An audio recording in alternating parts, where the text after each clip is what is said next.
আসসালামু আলাইকুম। কেমন আছেন সবাই? আলহামদুলিল্লাহ আমি অনেক ভালো আছি।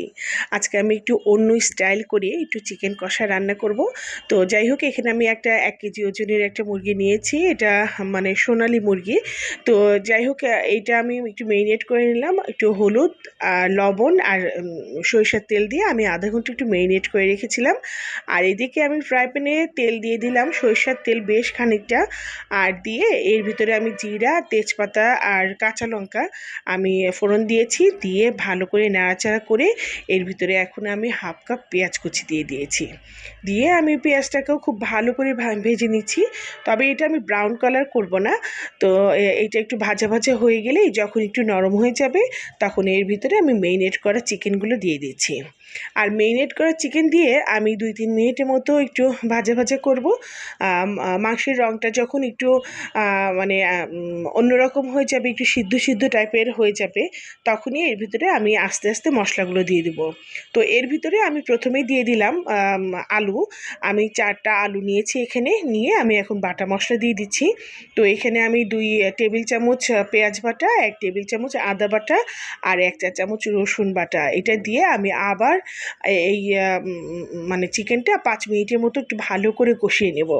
আমি এইটা কিন্তু ৫ মিনিট পর পর একটু মশলা দিয়ে দিচ্ছি। তো আমি প্রথমেই ভেবেছিলাম আসলে এই মুরগিটা রান্না করলে মশলার গন্ধ থাকবে, কিন্তু না, এটার মধ্যে কোনো মশলার গন্ধ থাকবে না। মানে খুব ভালো করে আমি কিন্তু খুব হাই হিটে রাখি নাই, নর্মাল মানে মিডিয়াম ফ্লেমে লোতে রেখেছি। রেখে আমি রান্না করছি। তো যাই হোক, ৫ মিনিট পরে আমি আবার এর ভিতরে ১ চা চামচ হলুদের গুঁড়া আর ১ টেবিল চামচ লাল মরিচের গুঁড়া দিয়ে দিলাম। দিয়ে আবারও আমি ভালো করে একটু ৫ মিনিট আবার একটু নাড়াচাড়া করব। এটা আসলে ঝালটা পছন্দ মতো মানে দেবেন। আমি আমার পছন্দ মতোই দিয়েছি। তো এটা দিয়েও আমি আবার খুব মানে সুন্দর করে নাড়াচাড়া করে নিচ্ছি। আর এখন আমি ৩টা টমেটো দিয়ে দিলাম, মাঝারি সাইজের ৪ টুকরো করে। তো এটা টমেটোটা দিয়ে তারপরে আমি এর ভিতরে আবার একটু লবণ দিলাম। মেরিনেট করার সময় আমি হলুদ লবণ দিয়েছিলাম। হলুদ লবণটা আসলে একটু আপনারা বুঝেই একটু দেবেন, মানে হলুদের গন্ধটা যেন না লাগে এরকম। তো যাই হোক, আমি আবার এইভাবে দিয়ে খুব ভালো করে নাড়াচাড়া করে একটু ঢাকা দিয়ে দিলাম। টমেটো থেকে যে পানিটা বের হবে এটা দিয়ে আমি আবারও এটা ৫-৭ মিনিট খুব ভালো করে কুক করব।